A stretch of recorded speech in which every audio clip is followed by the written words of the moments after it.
Welcome to the Enhancement Talent Podcast. Any man with two hands has a fighting chance. You're only half the man that I am, and I have half the brain that you do. What? You are a sniveling little suck-up sellout full of suffering succotash, son. What? I'm not ready for you. Give me a hell yeah. We are back and better than ever. Welcome, everyone, to the Enhancement Talent Extra review of WWE Super Showdown 2018 from Melbourne, Australia. I am your host, Brock Fluker, and I am joined by Chris Kirby, Not your host. my co-host. Oh, yeah, I can accept that. So, Super Showdown 2018, man. Fun show all around, I thought. Great show.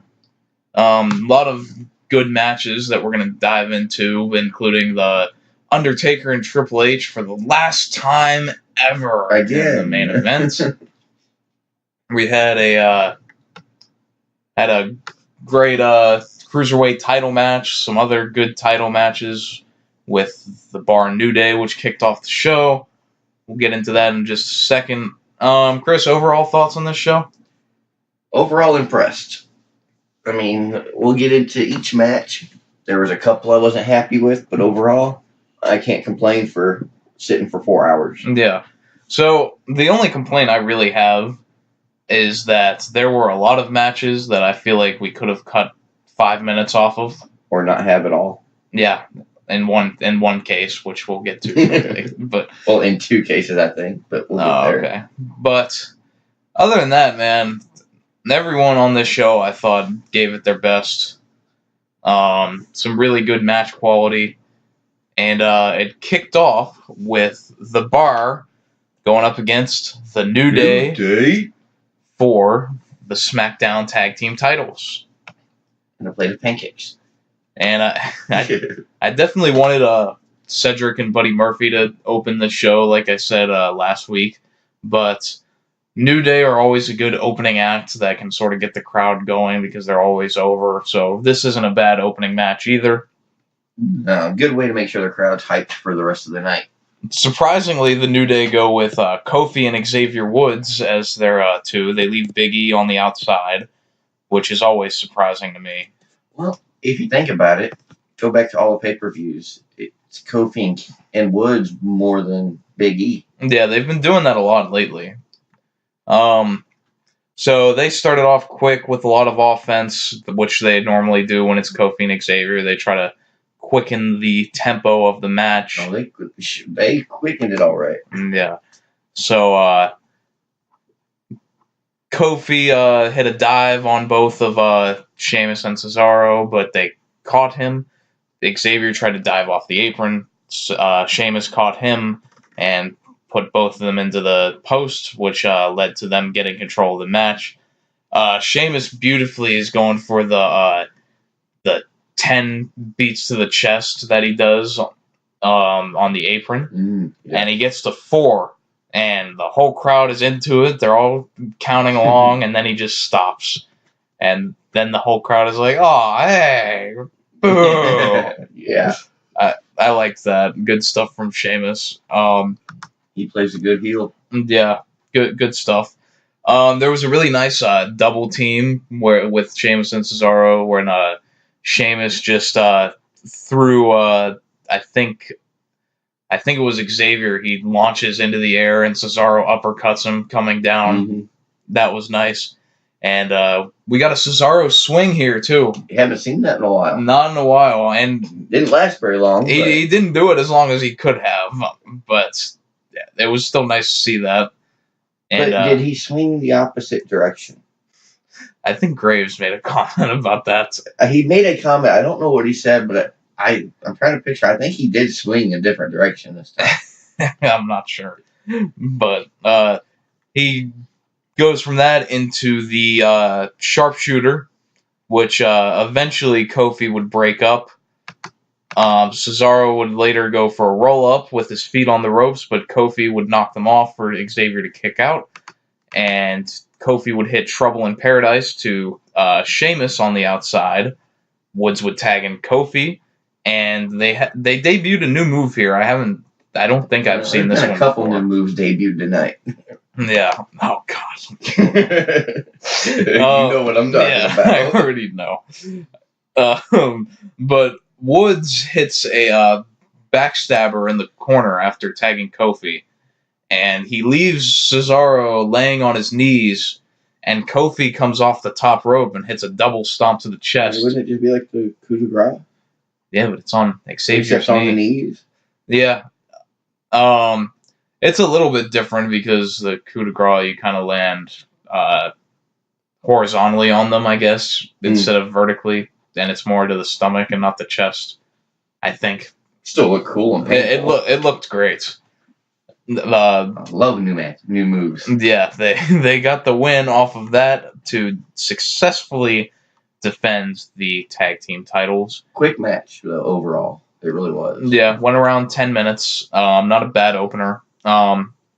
We talked last week, and I was thinking about when you said that, you know, it's the same teams and all that, and it's not fresh. Yeah. But when I think about it, these two teams haven't faced each other in at least a year since they were on Raw. And I think the problem just is that it lacked story. I feel like if you could have put more than pancakes and pouring batter on Mr. Bootyworth, then we could have gotten a more tangible storyline that we could have built off of. Maybe it's just, you know, it seems every month they're doing a tag team tournament of some sort to find out who the number one contender is, and there's never any story between the number one contender and the champion. Yeah, the funny thing is, though, is that they did the tournament, and Rusev Day won, and then after Rusev Day loses, the Bar are just announced for Super Showdown to have the tag team title match. Like, they didn't have to win a match or anything. Yeah, I thought they did. No, they lost the tournament, and then Rusev Day lost to New Day. And then the next week on SmackDown, they just announced that it would be New Day versus Cesaro and Sheamus. Well, if that's the case, I want a shot. Yeah. And I want 10-year-old Nicholas, because at least I'll win. I mean, he is undefeated. Yeah, he's an undefeated tag champ. So we'll go next. We had Charlotte Flair against Becky Lynch, with Becky defending her newly won SmackDown Women's title from last month's Hell in a Cell pay-per-view. Random note is that they played the video package after Becky and Charlotte were entering, which is different. Normally they play it before the entrances, but, you know, whatever.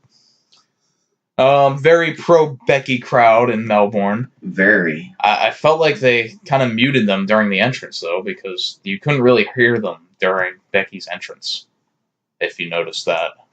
And music might have been a little loud, too. Yeah, but I couldn't hear anything from the crowd. I don't pay attention to the crowd during the entrances. So this was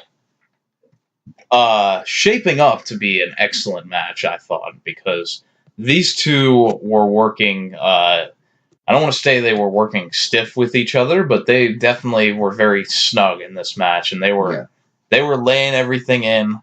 There was no ghost punches or anything like that. They were laying into each other with every strike. Yeah, I didn't see any botched moves or missed punches or kicks or a Jinder Mahal, Jeff Hardy moonsault. Yeah, nothing like that.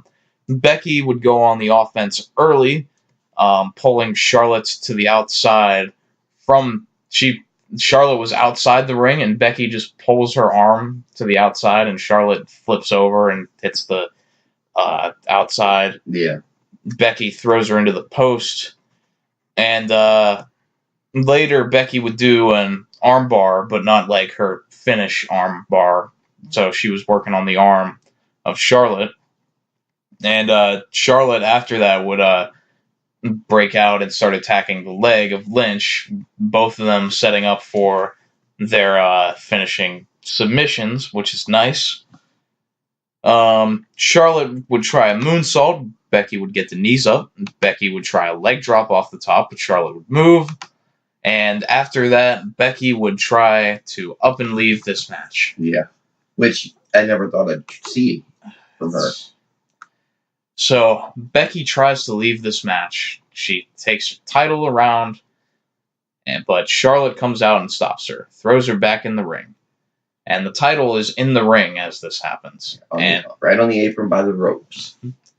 And Charlotte eventually gets the figure 4 locked in, is able to bridge into the figure 8. Kind of. When Becky grabs the title and just whacks Charlotte in the knees with it until the ref calls for the bell. Was it the knees or the stomach? It was more like she was just flinging it around. That could be too. Like, she wasn't trying to actually hit her hard. She was just trying to get disqualified. Yeah. Which is what I took it as. But, which I was disappointed. Heel or not, that was disappointing for that match. So, I said a couple weeks ago that I was actually defending WWE's booking of Becky Lynch. Mm-hmm. In that, if they really didn't want us to cheer for her, they would find a way to make us not. And boy, did they. For the most fans, yeah, I think they're gonna turn on Becky. It's not even that they're gonna turn on her. She's just gonna be completely cooled off. WWE is an expert at cooling things off. Like they're a freezer. Like when something starts getting hot, when Rusev Day starts getting over, or Becky Lynch is the most over act in the company, we're gonna do everything we can to cool that off. Yeah. Stupid. Yeah. All just to extend this feud longer too. Because Lord knows we don't have enough feuds to cover on the women's side. So that was unfortunate. I really hated that finish.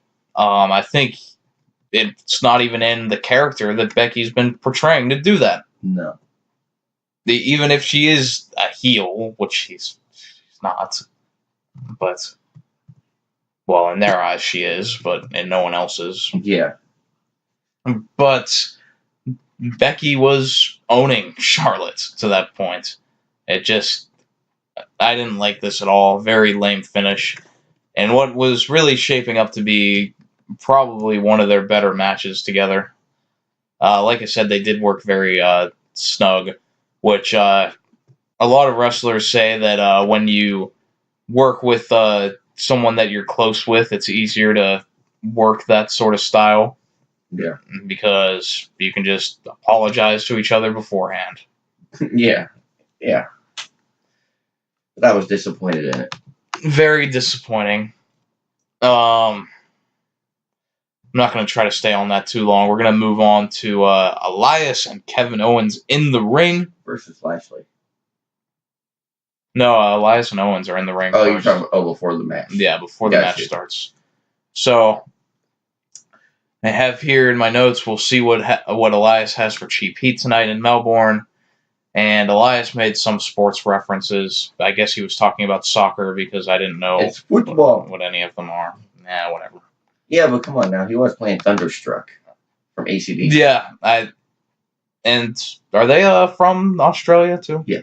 Okay, because the crowd loved that. Yeah, that's why they were doing it. They're from Australia. Yeah. It was a nice rendition. I thought it was pretty good for just, guitar in a ring. Yeah.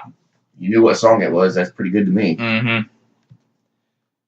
And Lashley eventually interrupts them. Thank God.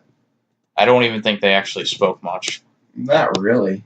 But we're told that Leo Rush couldn't make the trip over here. He couldn't reach the height requirement. So Lashley will only have John Cena to rely on. Poor Lashley. So Lashley points to the top, and out comes John Cena. And he has hair. And a hell of a pop, too. Yeah, I mean, it was a good reaction. They did the John Cena sucks. Well, that's no matter where, but if you didn't do it, it'd be a bad pop. Yeah, that's true. And especially when he hasn't been on TV in, 6 months? Yeah. I mean, the last time he was even on a pay-per-view show was the Greatest Royal Rumble. Yeah, that's really been it. That's been about 6 months ago. Yeah. So, Cena comes out with his new hair, which looks ridiculous. Yeah, it does. I know it's for a movie, but I want to know what movie so I don't see it. I don't know what to make of it. It just seems weird to see Cena with any sort of other haircuts. Yeah. So, Cole points out here something that we've talked about before, is how John Cena all the time, and Roman Reigns now, when they're having feuds with someone, they'll end up teaming with them at some point. Oh, yeah. And Cole points out that during their title program in 2007, that Cena and Lashley teamed together against Randy Orton and Booker T. Yep. He said. And I remember the feud because it was Great American Bash. They had their title match and it was during Cena's long title reign, and he beat Lashley at that match. I think Lashley was only there maybe a little less than a year after that. Yeah, he moved on to better things though. Yeah, better for him anyway. Yeah. All right, so early on in this match, Lashley starts off. He would start off for a long time. Hold on, before we get started in the match. If you notice when Cena first walked out and looked in the camera, if you really looked at his face, you can see he's slimmed down. Mm-hmm. And then, obviously, you can see he actually bulked up a little bit and toned up. Yeah. But you get a noticeable difference in his face when he looked at the camera. Yeah. I don't know. Maybe his hair just makes him look That could different. be too. The hair subtracts 10 pounds. Yeah. So Lashley starts off with Elias, and this was very unnoticeable, but Lashley goes for a leapfrog, but Elias doesn't duck down, so Lashley sort of just lands on the ground and knocks Elias down. So I don't know if Elias wasn't expecting it or what, but then they did the same spot right after that, and then Elias went under, and Lashley did like a power slam or something. Yes, and that power slam, if you look at it, was horrible looking. Yeah. I mean, it really could have hurt Elias the way he landed. I do remember thinking it didn't look too good. I mean, it looked kind of high on the back and neck. Yeah. And maybe on the side. It was bad.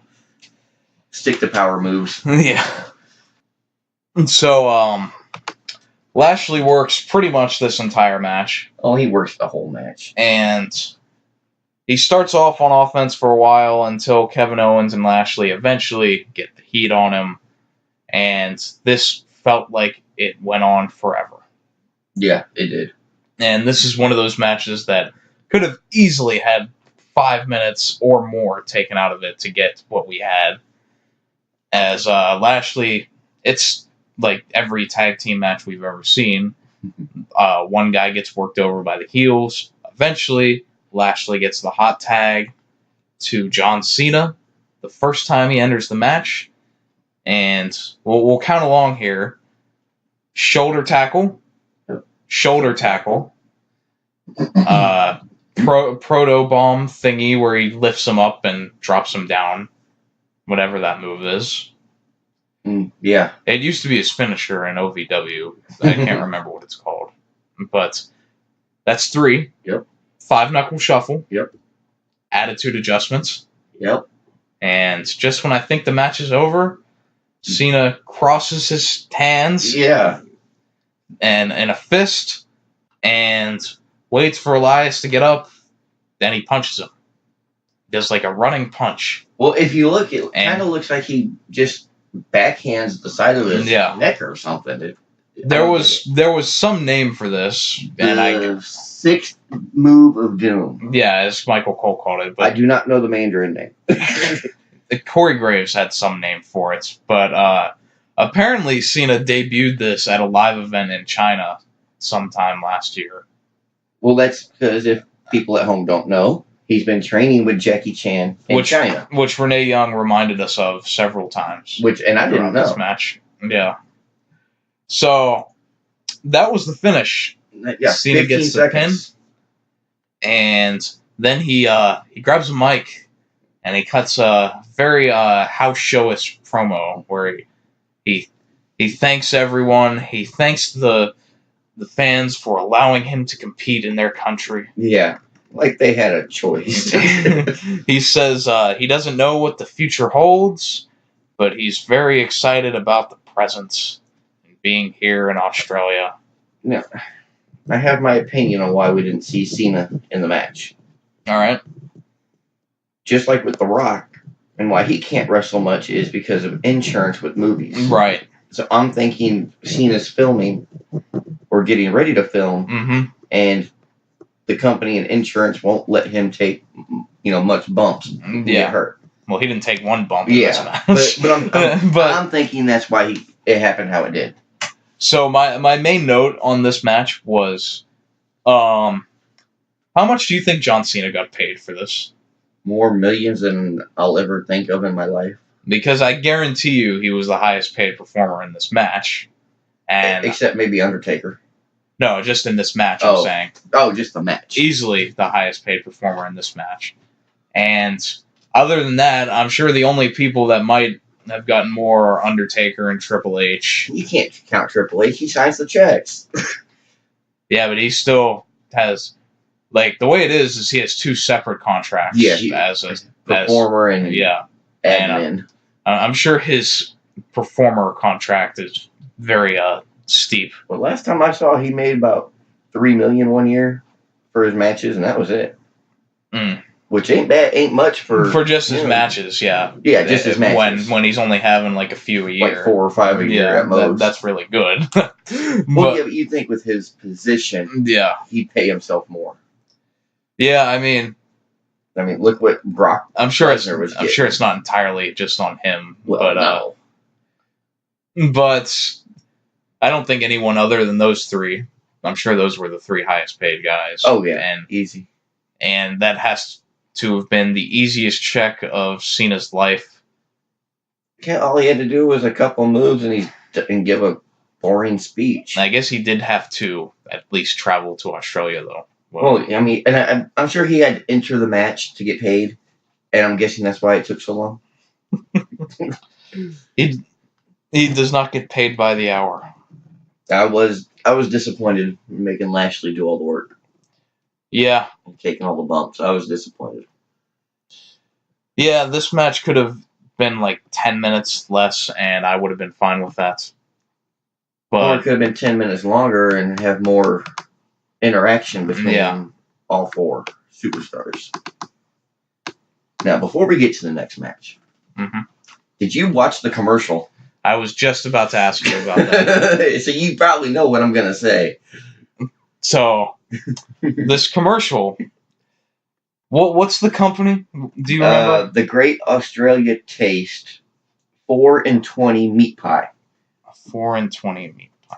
As soon as I saw that 4 and 20, the only thing I could think of it is in the U.S. what 420 means.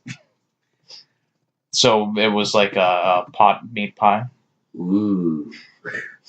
I can get baked and fed at the same time.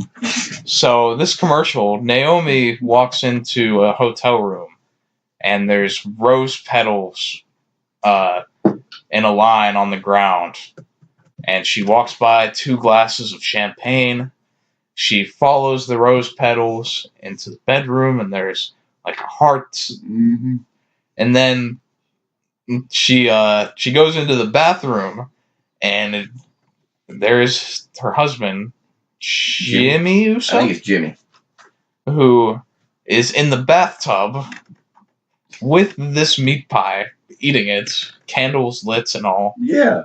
And the funniest part about this, though, is that in this commercial, Jimmy has no shame about this at all. He's just like, "Oh, hey, babe, I wasn't expecting you to come home." Yeah. And he's grinning like he wanted her to see him doing this. I loved it. It was just a funny little spot. I couldn't. This just was stunning to me. Yeah. But I think I'd like to see it more often, to where they promote like local stuff, like the 4 and 20 meat pie there in Australia. Yeah. Well, what if they promote like whoever's sponsoring the shows, Snickers? Let the stars do a Snickers commercial just to air during wrestling. Yeah. You're still promoting, the sponsor, but you're doing it in a way that we would want to see it. This was kind of like a commercial I remember them doing before. I don't know if you remember the Enzo KFC commercial. No, I don't. Well, he basically insinuated that he wanted to have sex with the chicken. Oh my god! Like he was telling Cass to leave so they could have their alone time. For some reason, I'm not surprised. I feel like that wouldn't age well if we watch it now, knowing what we know now about Enzo. Yeah. So we have the Iconics next. Next, okay. What's after that? And I predicted before this show that the Iconics would do their the typical babyface promo that eventually turns into a heel promo. But the Iconics cut a pure babyface promo, and it was weird. It's still annoying. At least with Billy Kay's voice. If Billy Kay would just be the candy and, let Peyton do all the talking, it'd be okay. So, they cut this babyface promo, and then they have the match, and they still work as heels. Oh, was that a match? It was kind of. I guess they're calling it that. Oh. And it's against Asuka and Naomi. And right away, as Asuka is dancing or something, and Corey Graves says that he's not sure how this bodes for Asuka's career. And that he misses the old Asuka that would just kick people in the face. Well, and that's what we got Brie for now. And my immediate reaction was just, me too, bro. Yeah, I'd rather see the old Asuka, not necessarily undefeated, but in your face, kick your ass. Yeah. Not, let's do a 7-second dance break. It's so easy. Like, why would you take away what has made Asuka great to this point? If it's not broke, don't fix it. Yeah. Welcome to WWE. So. Yeah, the only note I have on this match is it's a typical match for hometown heroes. Yeah. Just a filler squash match. Yeah, there was some stuff in between this. I don't know what the point of pairing Asuka and Naomi was. I guess just to have this match. Well, it was because when Naomi was getting attacked, Asuka came out and helped. Yeah. So, really, that's it. That's the only reason. I hope Asuka turns on Naomi and just annihilates her, and we can try to get Asuka back. Could we team Peyton Royce and Asuka? Peyton and Asuka? Yeah. They could be the iconic goddess. That's such WWE. Yeah, I know. Too. The Empress and the Glow. That was funny, too, because Michael Cole says as they're coming out, they call themselves the Empress and the Glow. And I was like, oh, they came up with that. Yeah, no shit. Like they had a choice. All right. So, the Iconics win. We should announce that. I don't even remember how, but a pinfall. Yeah. They pinned Naomi, not Asuka, at least. And then after the match, they celebrate like baby faces. So I honestly skipped the celebration. So they started the match with the promo. They were baby faces. Then they worked the match and they were heels. And then they won and they were baby faces again. Yeah. Fun. Joe and AJ is the next match for the WWE Championship. And my first note on this before the match even started, I'm expecting to see blood. Yeah. That was, I mean, when Joe was coming to the ring, I was writing. And, hey, I wasn't let down. I always say that Samoa Joe, I think, maybe not the most, but one of the most of all time, where your entrance music fits you so perfectly.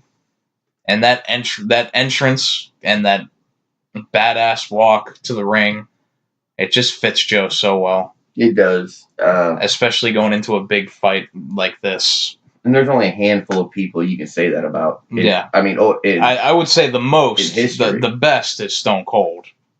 Oh, yeah, without a doubt. As soon as that glass shattered, it was time. But, so AJ comes out next, and he doesn't do any of his poses. He doesn't do anything holding the title or anything. He just stops at the top of the ramp. There's no top. It's flat. Whatever. But he stops. He stares daggers into Samoa Joe. He drops his jacket. He drops his championship and just goes right after him. Which I thought was really cool. Yeah. Instead of walking to the ring, waiting for the announcement. Nope, just go whoop his ass. One of my biggest pet peeves in matches like this is when you have that sort of personal feud and then you start off in a lockup. Yeah. It's like, really? You're not going to do that? Yeah, you got to go right after each other in a story like this. I would have rather this been a false count anywhere match. Yeah, they treated it like that at the beginning. Yeah, and I really wish they would have. I think this was the match where it should have been. Yeah. So AJ and Joe talk about snug earlier in the Becky and Charlotte match. This one definitely fit that bill.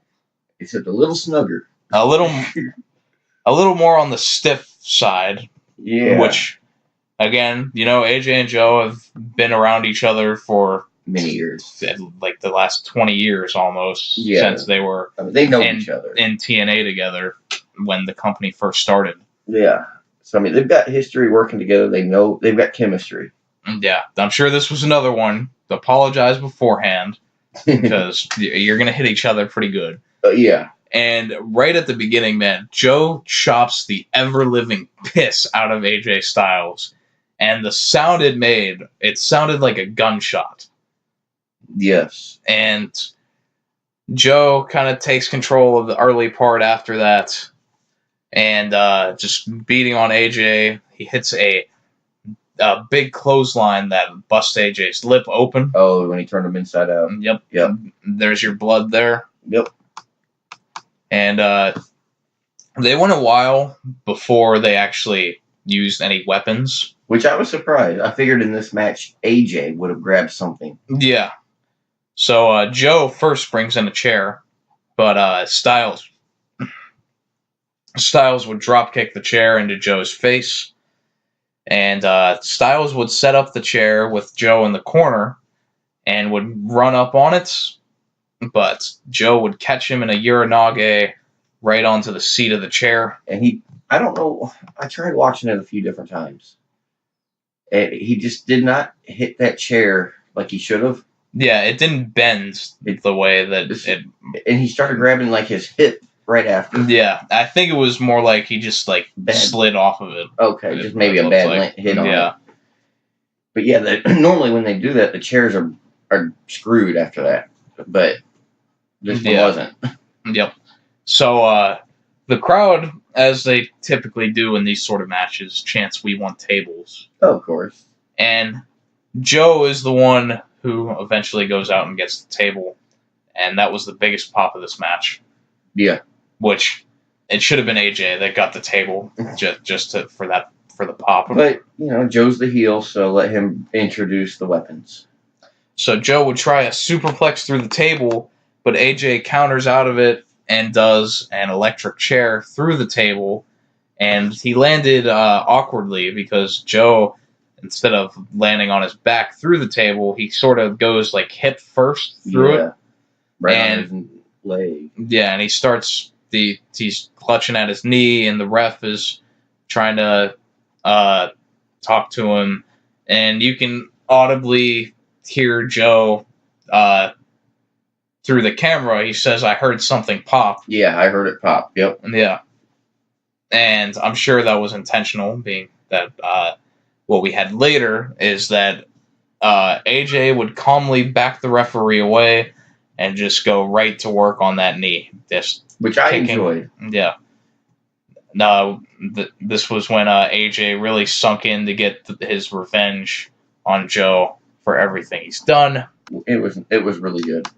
Yeah, so Styles would go for the calf crusher a lot throughout, but Joe would keep countering it somehow into the clutch, the coquina clutch. He's got those big legs. It's hard to get it locked in. So Styles escapes it a few times, and eventually he hits a 450, a springboard 450, and he lands on Samoa Joe's leg, which was another just good spot, and just keep going after the leg. And he would do a phenomenal forearm on the outside from over the barricade into the floor, get Joe back in the ring. And Joe, this time, as AJ sets up for the forearm in the ring, Joe ducks out of the way and locks in the coquina clutch. But in the same finish we saw at Hell in a Cell, AJ rolls through it for the pin, and Joe kicks out to force the break.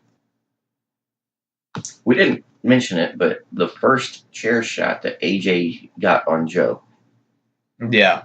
Oh my God. Yeah, they laid them in. The echo that thing caused, I mean, I cringed. Yeah. And it was just loud. It was a solid hit. Yeah. And the clutch, Joe would get Styles in later. AJ would be trying to get out, but Joe releases the hold by spiking AJ onto his head, just throwing him over. Yeah. There wasn't much more to this match. And Styles would roll up Joe into the clutch, or into the calf crusher, after a roll-up that Joe kicks out of. And that would eventually get him the tap-out victory here. A very quick tap-out victory. Yeah, not too quick. Not even 30 seconds. Joe did struggle and try to get to the ropes, but he did tap out. And I don't really think it should have went much longer, being how much AJ worked on Joe's knee. No, but I think they should have drug it out another 45 to 60 seconds in the calf crusher. Make it look like Joe might get out. Yeah, they could have. I mean, he's in that calf crusher 30 seconds, tries for the rope and taps out. Yeah, I wouldn't have been against that at all. I mean, you don't have to add much, just another minute. Yeah. So, I loved this match. I'm sure a lot of people thought it was too slow or whatever, but these two really just told the good story that they had throughout this whole feud of AJ finally getting his revenge and getting the upper hand on Joe, and just having a more vicious side to him with how he attacked Joe's knee at the end. It was nice to see something different. It was nice to see a story that's been building for weeks and weeks and weeks come to an end. Yeah. In a way in a clean finish. Yeah, in a clean finish. There's no controversy. Joe tapped out. No ifs, ands, or buts. So now, move on with the storyline. You know. We'll see what they have for Samoa Joe after this. Ellsworth. I feel like your answer is always Ellsworth. Because I want to see Ellsworth again. I like Ellsworth. He's so funny.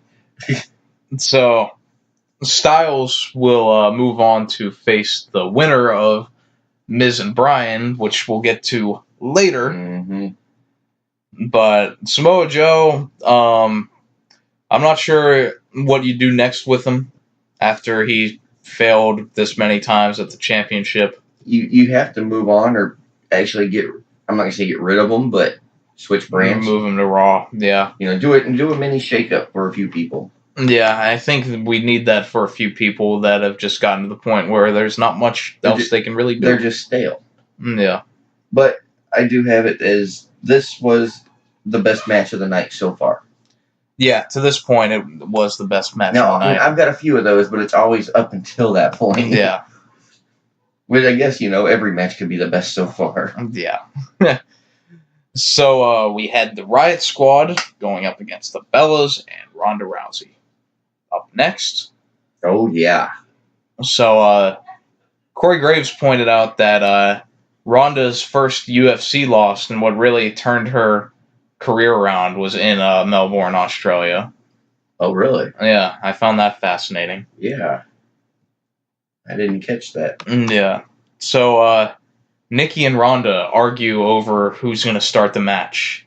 Which doesn't make sense. Why would Rousey start the match? She's the headliner of this match. Yeah. I don't know. Good TV. Just have friction. Yeah. So, Nikki starts off the match, and her and Brie work most of the match. They tag each other, do not tag Ronda. Yeah, if you watch the Cena match and Lashley, then it went the same way with Rousey being Cena. Yeah. Well, she did a little more at the end. Yeah, she did more at the end. So, early on, though, Ruby tags in Liv Morgan with Brie Bella in the ring. And Ruby just holds Brie down on her knees for Liv to hit a step-up enziguri right to the face of Brie. a nice little payback spots. Now, I'm not sure when during this match, and you might have it on your notes, when Sarah Logan was supposed to tag in and didn't. Oh, I didn't notice that. Yeah, you can see it when I think it's Brie is in the corner, and Okay. Liv came out or was in the corner expecting a tag. And I do remember Sarah that. and Ruby look at each other, and then they look at the ref, and the ref has to make the hand motion and says, "Come on." Yeah. And then Logan tags in. I do actually remember. I'm like, okay, well, I've never seen it before. I'll make note. I'm sure it happens. Yeah, I do remember that. It didn't ruin the match, but it was something I observed because I noticed the weird stuff like that. Yeah. So, this was another match that I would put on the list that could have been 5 minutes shorter. Or not happened at all. So this is your other one? Yeah. Okay. So, the Riot Squad isolates the Bellas for too long. They get the heat on them until eventually Ronda gets the hot tag. She tosses both Liv and Sarah around. Like ragdolls, and Sarah's not a little girl. No, she just throws them all around everywhere, every which way. And she puts on a double arm bar on Sarah and Liv Morgan. Which I thought was awesome. And taps them both out. At the same time, I've never seen anything like it. I never would have thought I'd see something like that. Yeah, you wouldn't ever think, oh, well, let's just do a double arm bar. I got to give props to Rousey. At least it seems like she's trying to learn new stuff. Yeah. And just, if anything, just to impress the crowd, but new stuff in general. Other than that, though, it really wasn't much of a match to me. I wish Ruby was in it more. Yeah, that's true. Liv and Sarah spent a lot of time in the match compared to Ruby. And Ruby's supposed to be their leader. Yeah. And Ruby's got the most talent on the team. Yep. So I was disappointed in that fact, but it was still, it was watchable. Yeah. I mentioned last time we did this that I was hoping this match would really be a star-making performance for Ruby Riott to get a big win here and set her up as the next challenger for Ronda Rousey. After Nikki Bella, of course. You really think Ruby would have a chance against Rousey? I mean, she doesn't have to beat her. Oh, you just want to see it happen? Yeah. Oh, okay. It could be a really good match, I think. It could be. Done right. If it's done right. If they do it like Alexa Bliss was with Rousey. Well, I think Ruby can more credibly get more offense in than Bliss did. Well, yeah, she's got more training. Right. But I can see it. we will go to the Cruiserweight title match next. Cedric Alexander versus the hometown boy, Buddy Murphy. Yeah, I mean, everybody that listens know I don't watch 205. But if you don't and you see this match, you will start watching it. Yeah. So when I looked at this on Wikipedia because I was looking for the match times, I was surprised. This match barely went over 10 minutes. Yeah. And it had 30 minutes worth of action. It did, and my first note before the match started was I expect a fast-paced match, and boy, wasn't. They did not disappoint. Yeah, so Buddy started off right away after he shunned the handshake from Cedric, hit a big knee for a near fall. I thought that was going to be it. Yeah. Then he does the dive over the top rope. He was on the a roll. outside. Some of the other spots I've written down here, I think it was Cedric did the Michinoku driver from the top rope. Yes, I've actually got that written down. That was a big spot there. The standing Spanish fly from Alexander, too. That was gorgeous. Always love that. I mean, I've seen it off the top rope. Yeah. I've never seen it standing. Yeah, that was really nice. And I actually had rewound it and watched it about 5 different times just because it looked perfect. Yeah. So Cedric hits the lumbar check on Murphy, which is Cedric's finish, and Murphy kicks out of that.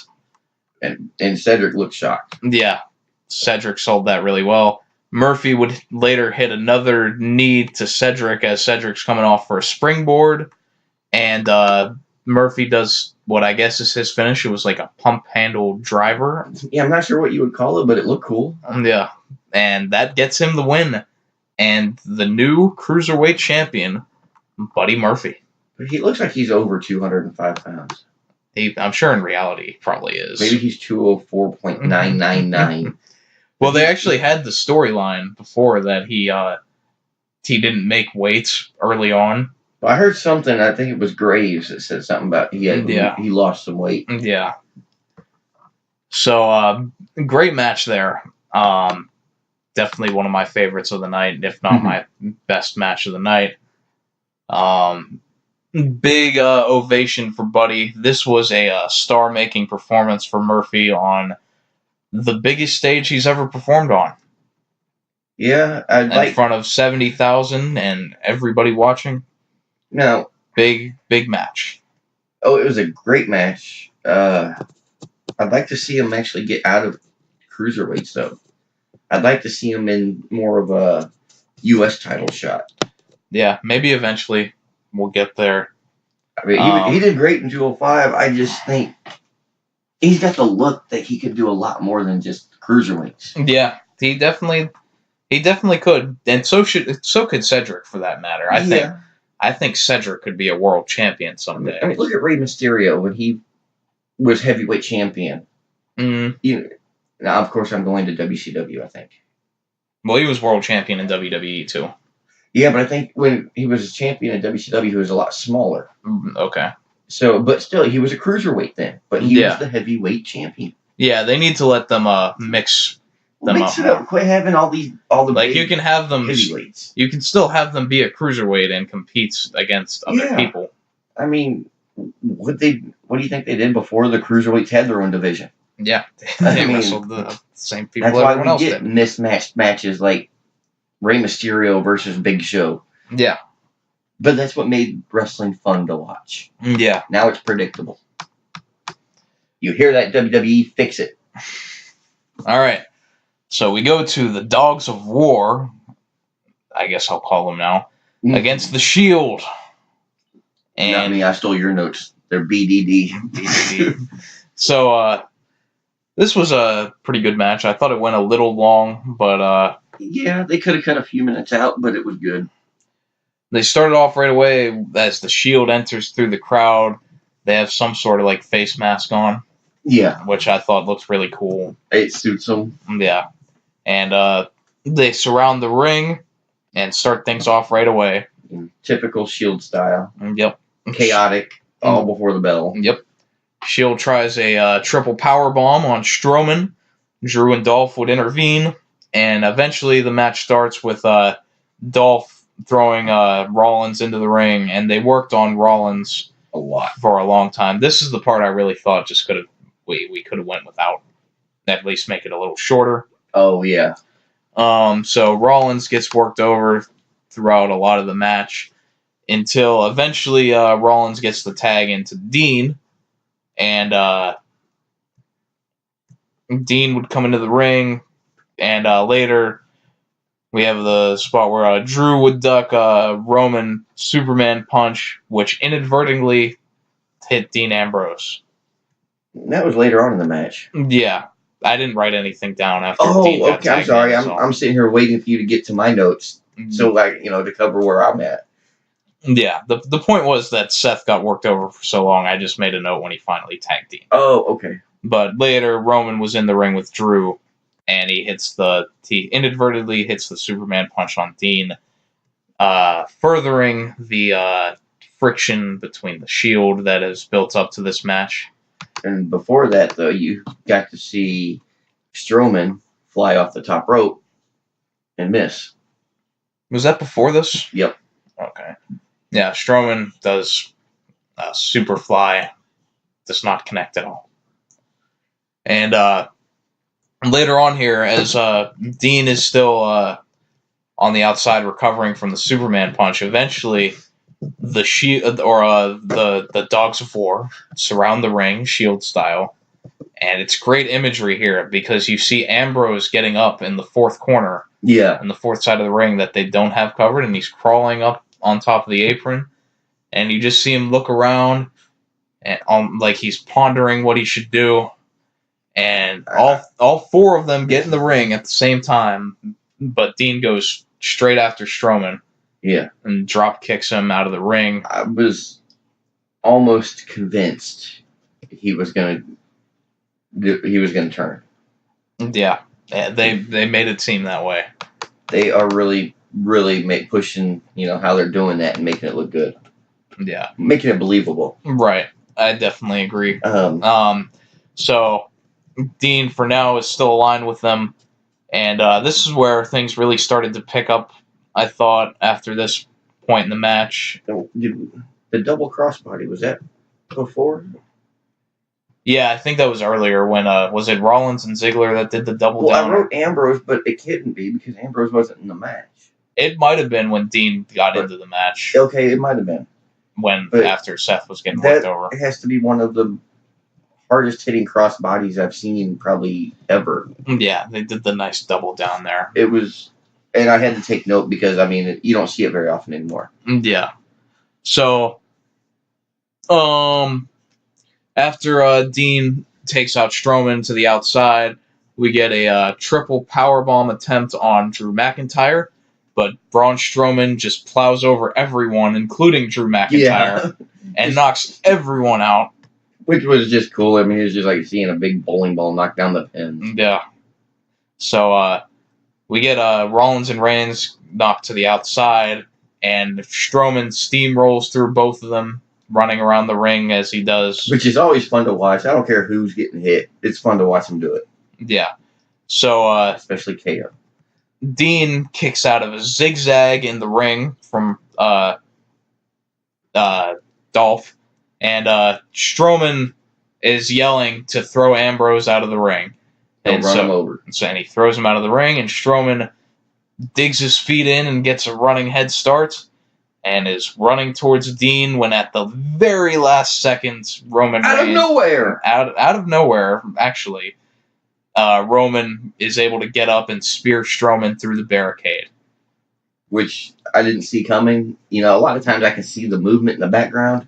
Yeah, I did not see it. He actually stayed down, so you couldn't. Mm-hmm.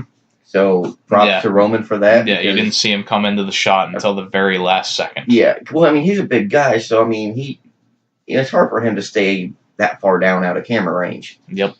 So after that, Ambrose gets back in the ring, and Drew and Ziggler go for the Claymore into the zigzag, but Seth comes in and super kicks Drew out of the ring, and because of that, Dolph, off the distraction, hits a super kick on Seth, and Dean would then hit Dirty Deeds on Dolph for the win.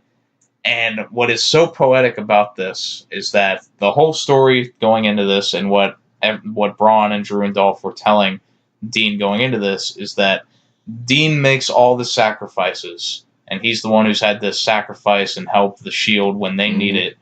And in this match, Roman sacrifices himself, spearing Braun through the barricade, and Seth sacrificed himself to protect Dean from getting hit from the Claymore into the zigzag to allow them get the win.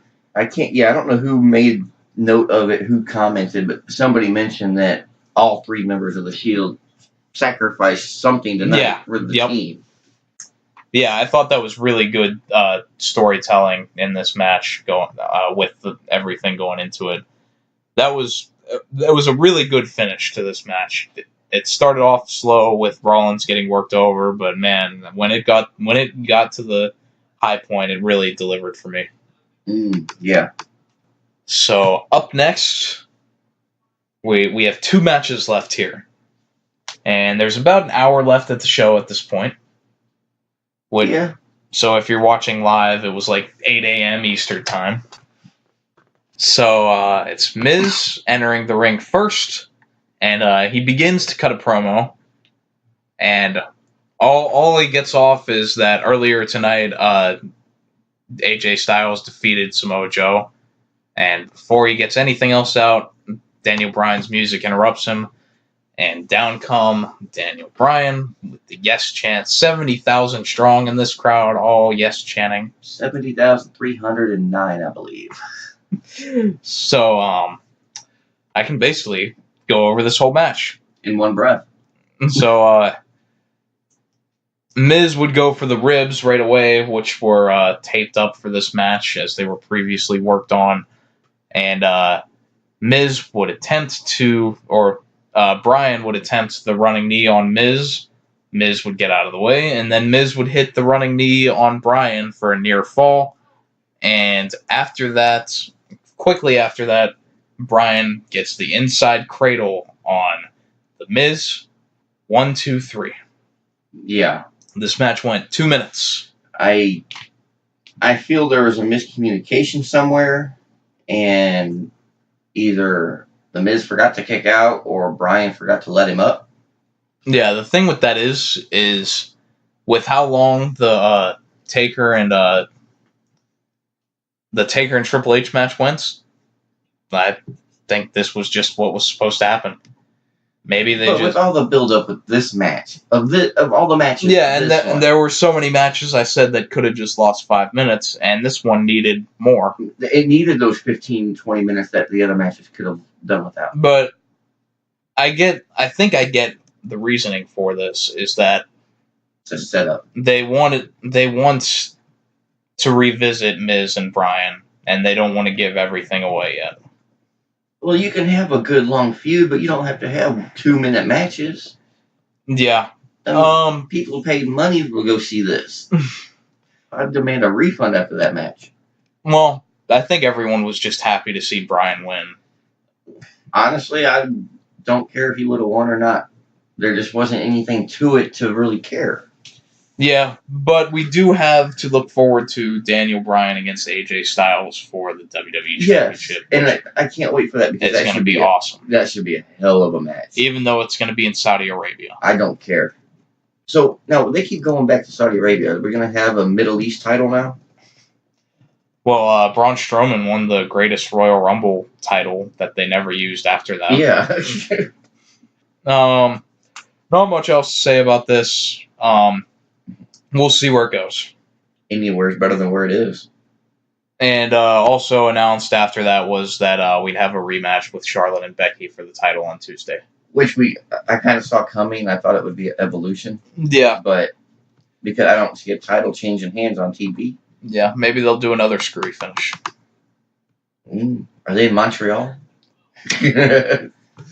All right, so we get to our main event. The main event. The match of the night. In my book, the best match of the night. Yep. And of maybe the year. Yeah, it was definitely fun. I'm a big fan of Taker fans, so anything that he's in is match of the year for me. And we get the video package recapping the last few weeks and all the promos leading up to this. And we get Triple H entering to the game, not the King of Kings, and Undertaker in his signature big match entrance. Always is good for me just to see that entrance. I could watch. I even made a note about how I could never get enough of Taker's entrance. Yep. I could watch it for days. Which is good because that's how long it takes him to get to the ring. Yeah, I remember WrestleMania in that 80-foot walkway. This was a really long ramp too. So yeah, it was. It took him a while there. So we had the match start, and or actually before the match starts, JoJo is doing the introductions, and she says, as of now, this match is now no disqualification. And Taker looks surprised. Yeah, Taker kind of like rolls his eyes, and Triple H has the slightest smirk on his face. Mm-hmm. And, they put over on commentary, that's what being the COO gets him. And I can't remember who said it, but he talked about how Taker was saying that that Triple H's battles are now in a suit in a board meeting or whatever, and that's exactly what helped him here. So it's now a no DQ match with Kane and Shawn Michaels on the outside. We got cocky Triple H early, which I enjoyed. He as they go for strike exchanges. Yeah. Triple H puts his hands behind his back. Oh yeah. And then when him and Taker are on the corner, he just turns his back to Undertaker and just walks away from him. Yeah, I did notice that for the first few minutes, it was a really slow match. Yeah, they definitely started off slow. The whole thing was slow. Yeah. But slower than dirt in the first few minutes. So Taker and Triple H would counter each other as Taker would go for his old school signature. Triple H would counter out and then attempt the same thing himself. Did he even make it to the top rope or just to the middle? No, I don't think so. I think he just made it to the middle rope. Yeah, Taker pulled him down, buried some strikes in on Triple H, and then eventually would get the old school. He's still able to walk that top rope. And you got to give him credit because not a lot of people can do that. Yeah, it's definitely harder than it looks, especially for him at this point. Yeah, with his age and disabilities, I mean, good for him.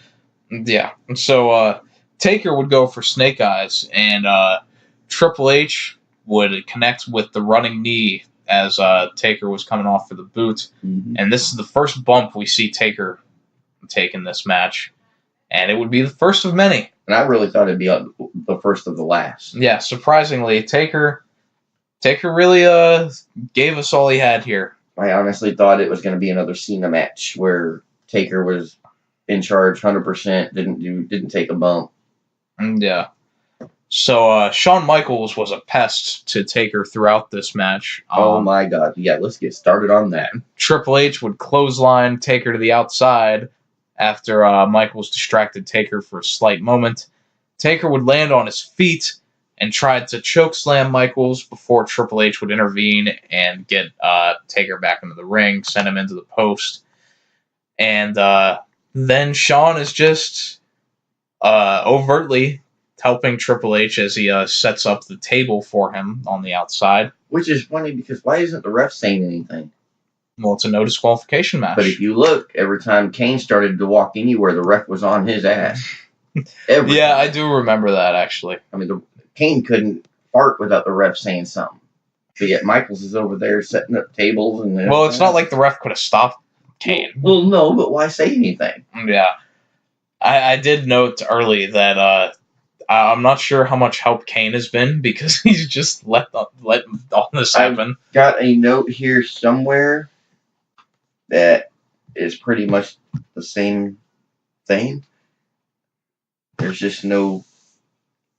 He's on the ground the whole match. Mm-hmm. I mean, he doesn't do anything. So, to me, I would have rather had a straight up clean fight, 1-on-1, no outside.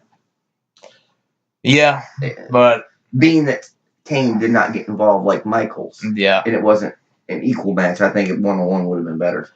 But as we'll talk about later, this was to build to what's going to happen. Yes. Later. Yes, which of course, as I'm writing my notes, I did not know. Yeah. I write my notes as I watch. Yeah. So, Shawn sets up the table on the outside. I think Taker gets in before they can do anything. Yeah. And they brawl into the crowd, Taker and Triple H do. And eventually, as Taker is punching him up and down and everywhere, he drags him back into the ringside area. Taker would grab a chair and would lay out Shawn as he tries to intervene again. Shawn did take some punishment from Taker throughout this match. Well, after that first punch by Taker, Michaels stood back a little bit for a few. Yeah, he didn't want to get involved after that. But before that though, that when they were fighting in the crowd, how often do you see that nowadays? Not a lot. Even at pay-per-views, you don't. And yeah. I really appreciated that because it gives the fans something to be interactive with. Yeah. And you totally missed the holy shit chant. When was it? Sometime after the fight in the crowd. Oh, I think it was just when they first came into the crowd, really. Okay. But you missed it, and it was the only one of the night. And yes, I keep track of that. Okay. So, Shawn's selling of Triple H getting hit with the steel chair. Oh my god, yeah. Throughout this match was very good. But did you listen to those shots? Yeah. And you could see the welts on Triple H's back. Yeah. Throughout and after the match. If anybody says wrestling's fake, let me hit you in the back with a chair. Let me see what you think. No, don't let you. Just let Undertaker. Yeah, let the Undertaker. He'll knock you in into next week. Yeah, and Shawn is just wincing on the outside, just feeling the pain through his best friend. Michaels really sells it good here. Yeah. But I did notice, though, while he's got Taker has the chair and walking around, he looks tired. And I don't mean, he had a match, he's tired. I mean, he just looks like he's about done for his career. Well, I'm sure he didn't exactly look forward to traveling all the way to Australia. Well, no. Maybe there was some jet lag. And that could be. But he was missing something that he normally has. A little pep in the step or something. But he just looked tired and winded. Maybe he forgot to do cardio for the last 3 years. The last 8 years? Something was off with him. And it could just be his age. Yeah. So, Taker sets Triple H up on the table, but Shawn would stop him, and Shawn would eat a boot from Taker. And eventually after this, Triple H and Shawn take out Kane, and they set him up on the table, and Triple H jumps off and puts Kane through the table, taking out Kane, who hasn't even really done anything to this point, but now they don't have to worry about him at all. Well, they didn't have to anyway. The ref won't let them move. So, did you mention that right hand from Taker to Michaels?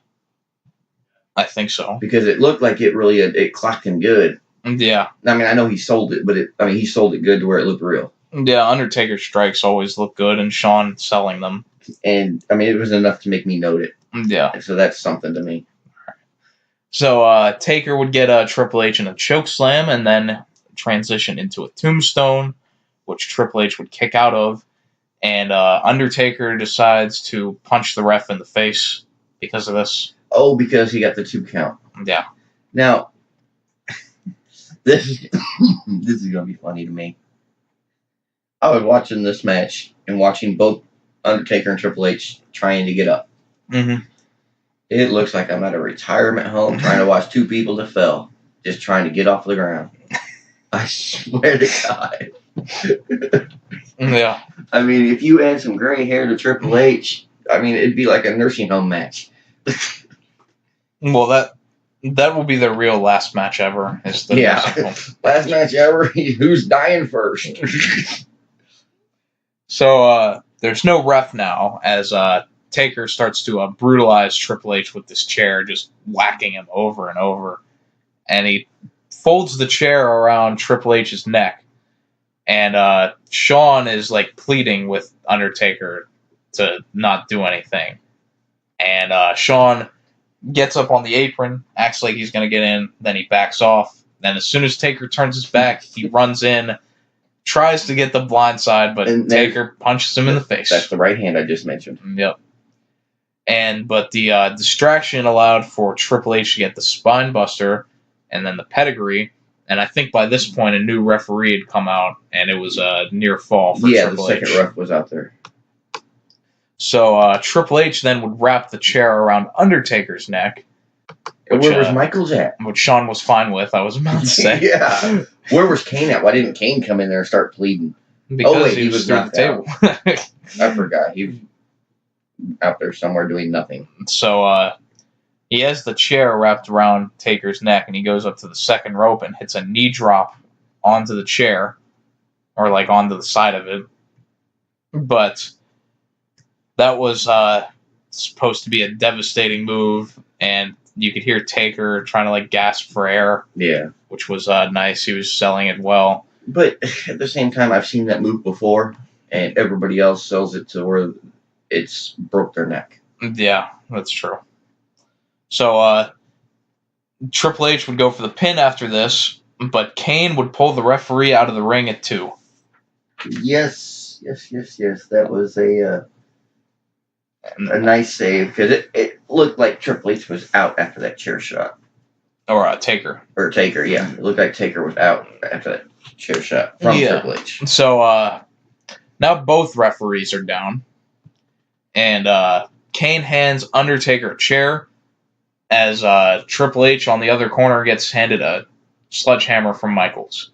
And they're both sitting opposite corners from each other. Just sitting there. Trying to get up. Trying to muster enough energy to be able to finish. And this might be where I wrote down about the two old geezers trying to get off the floor. Yeah. And they eventually pull themselves up, and Undertaker goes for the chair shot, but Triple H hits the sledgehammer into the chair, into Taker's face. And it looked like it made contact. He would go for the pin, but there was no ref to count it. Yes. And Taker would get the Hell's Gate submission on, and again, there's still no ref at the point of the submission, so even if Triple H did tap, there wouldn't have been anyone to count it. But he didn't. He didn't, because he grabs the sledgehammer and he puts it up to the throat of Undertaker and just chokes him until Taker is forced to release the hold. Yeah. Which was kind of cool, stalemate, just waste time until, the time's up. So as they're on the ground trying to get up again, Taker goes for the sledgehammer, but Shawn picks it up and pulls it away until Kane intervenes. But Shawn hits a low blow on Kane. Yeah. And Taker would then throw Shawn out of the ring, and Taker would get the hammer as Triple H is getting up, and he looks at him and he just throws the hammer to the side. Yeah. And after that, we got an attempted pedigree by Triple H off that, countered into a choke slam from The Undertaker. And he would go for the tombstone, but Shawn Michaels would come in and hit the super kick to Taker. And Taker didn't fall down. He stayed on his feet on the super kick. Spun around. Yep. And he would get Shawn up for a tombstone. But Triple H would take advantage and hit Undertaker with a sledgehammer to the head, which Taker is still not going down for. Yeah. Until Shawn hits the super kick again into the pedigree for the win for Triple H. Now, great match. Mm-hmm. Best on the card, no doubt. At least in my book. It definitely exceeded what I expected. I was disappointed how Michaels was involved so much when Kane wasn't. It seemed more of like a handicap match than anything to me. Yep. And at their ages, and at this last time ever again, I'd like to see a more even match. Yeah. not a 2-on-1. Yeah, I guess the whole thing is that both of them have been so involved in the storyline that they wanted to have as much as they could between the three. I mean, and I understand, but like with Kane, he can't do a lot. He's got a political career he's working on. I really didn't. I mean, I'm sure he don't want to get hurt. Yeah. But he could have done something besides lay on the ground. Yeah. He definitely wasn't a big part of the match. Really, you could have done the same thing, just without Kane even being there, honestly. Yeah, he might have. The only thing he did was save him that one pinfall at the end. Yeah, definitely could have, but that'll set up to after this match where Kane is in the corner with Taker, and Shawn and Triple H are celebrating, embracing each other, hugging everything. And they go over to Taker and Kane, and Triple H offers a hand to the Undertaker. Now first though, he took the sledgehammer. Almost looked like he was going to hit him. Oh yeah, so Taker picks up the sledgehammer and he hands it to Triple H. Oh, he handed it to him? I thought he took it. Yeah. It looked like he just handed it to him, like some sort of show of respect. Gotcha. And they shake hands. Triple H helps Taker up, and all four of them embrace each other in the ring, hugs, and handshakes, raising all of their hands. As a real fan, and I know you are as well, you've been watching a long time like me, I liked the sportsmanship. I liked how they got out of kayfabe for this. Yeah, this felt like the fitting ending for this match. It felt like the last time that we saw the last time. Yeah. And I was convinced throughout this, once they showed the replays from the match, and it looked like we were getting ready to sign off. Yeah, and like no time left. And I was perfectly fine with that because it meant that we could finally put this to bed, and we got a satisfying ending. Yeah. But at the very last moment, Taker and Kane simultaneously take out Shawn and Triple H. Kane hits a punch on Shawn, and Taker hits a tombstone on Triple H. Shawn goes to the outside, and Taker would chokeslam him through the announce table. Yeah, it sets it up for anybody following rumors that Taker and Kane versus Triple H and Michaels at Saudi Arabia. Crown Jewel. It sets it up to take place if we can get Michaels to agree, which after seeing this, I'm sure he will. Yeah. I mean, I'm sure this is I'm sure it's already agreed to. Yeah, I mean, I'm sure the match is already made now. I'm just disappointed because we've covered it. His retirement. Yep. But we'll see what we have from Shawn when he inevitably comes back. I'm very hopeful that if he does come back, that this isn't the only match he'll have. Because if we're gonna get him, let's get a good run. At least a year. And he's supposedly gonna have another one-on-one match with the Undertaker, which is rumored for either Survivor Series or the Royal Rumble. Could you imagine if Shawn Michaels beat the Undertaker? Yeah. Now that Triple H has beat him, maybe Shawn gets his win. Now, overall, what do you think? Letter grade? I would have to give this. I'm gonna go A-. Now, I'm taking into account, the short matches that I don't think should have even been there, Yeah. and the ones that ended way too soon. I'd have to actually give it an A- to an A. Yeah. Because the matches that took place that were great made up for the ones that were lacking. Yeah, there were a lot of good ones. And even the ones that I felt like went too long, by the end, they still had me. So yeah. It still didn't take away too much. I don't think I really felt any of them took too long. Now, Taker and Triple H was slow. Yeah. But they're part of the OTW, the Old Timers Wrestling. So, I mean, they have to take it slow. But it makes it for a better match for them because they're big heavyweights. Yeah, that's the beauty of wrestling. I mean, you're not going to have It comes in different forms. Yeah, you're not going to have a cruiserweight speed on 75-year-old 6'4" Undertaker, Yeah. or however old he is. Yeah, you can't expect that. It's not fair. I mean, we didn't even get his patented leg drop on the apron. I didn't make a note of it, but there was the point in the match where Taker teased doing the dive to the outside. Yes. And he hits the ropes and he's running full speed. And Thank God he gets cut off. and then, Triple H throws the chair at his midsection. It looks like it caught his arm, like, on the elbow. As soon as I saw that, I was like, we are literally going to see a man die. Yeah. And if Taker does this dive. you can see him. He looks down at Triple H and Shawn Michaels, and he looks at the ring at the other side, and he looks down, and then he just starts running. I was like, oh, hell no. I was just like, please, God, no. Don't. Like, that would be the equivalent to him jumping off the Empire State Building. Like, I'm just like, Taker, no, you have so much to live for. Yeah. Like, the dead man wouldn't have been a gimmick anymore. No, it'd be realistic. It would just be the reality of the situation. But, I mean, the way they played it, because, I mean, even the audience thought it was going to happen. Yeah. And then all of a sudden, Triple H just jumps in and throws the chair at him. Yeah, it's great that it got that reaction out of me, because in the back of my mind, there's no way he's going to do this. Yeah. But in the front of my mind, I'm like, oh, God, please. As the fan, yeah. you want it to happen. You buy into it. Even if you know it's not going to happen. But you still want it to. Yeah. Oh, yeah. So definitely a great ending to this. It definitely exceeded my expectations of this match. Taker, hats off, man. You gave it all. You really gave it all you had. I mean, compared to the last time we saw Taker against Cena, this was a total 100% difference. Yeah. I mean, hell, he actually took a damn bump.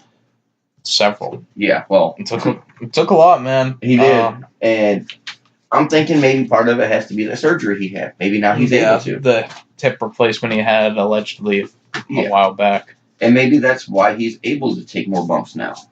Yeah. And if that's the case, maybe we'll get another couple years out of him. Because he's not going anywhere. He's not going to retire until the doctors say he can't wrestle. It seems that way. I mean, it's just the way it seems. He just loves it too much. And his legacy is astonishing. Yeah. I mean, yes, he's wrestled for both promotions. Mm-hmm. They don't push that, though. No. They always mention he's been with WCW for 20-some plus years. WWE. Or WWE, but they never mention WCW. Yeah. So go do your history homework. Well, he was only in there for a brief time, though, right? Yeah. Mean Mark Calloway. Yeah, that's right. Yeah. I think that's where he had the match before it would have been any good, when he had the match with Sting before they were Undertaker and Sting. Yeah. But it doesn't mean anything because he wasn't the Undertaker. Yeah. But it wasn't the same. No, that's as bad as, Kane coming out as Dr. Yankum. Isaac Yankum. Yeah. You remember the dentist? Kane had some really awful gimmicks to start with, because do you remember that he actually played fake Diesel? Yes. Yes, that was.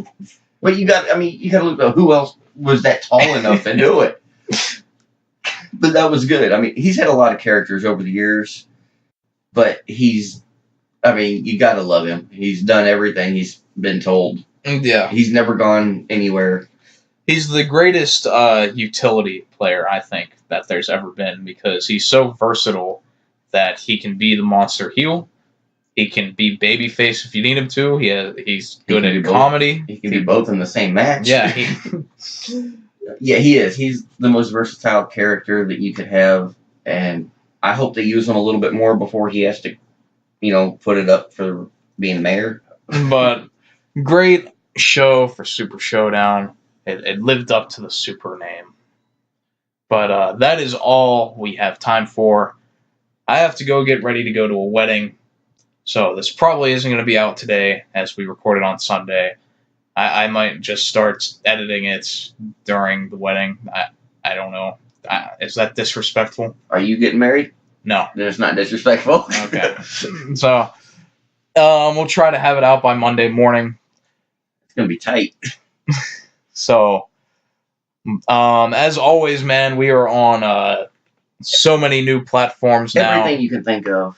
We're on Spreaker, Podbean, iTunes, Spotify, Google Play, and Stitcher Radio. All of the links for those beautiful things will be in the description. Give us a 5-star review on Stitcher and iTunes if you would be so kind. And if you do, we'll give you a shout out on the air. As you can hear, nobody's been shouted out yet. Yeah, I haven't even looked to see if there has been yet. I'll have to look into it. Oh, okay. So yeah, if you did leave a 5-star review, we'll get you next week. All right. Until then, we will wrestle you later.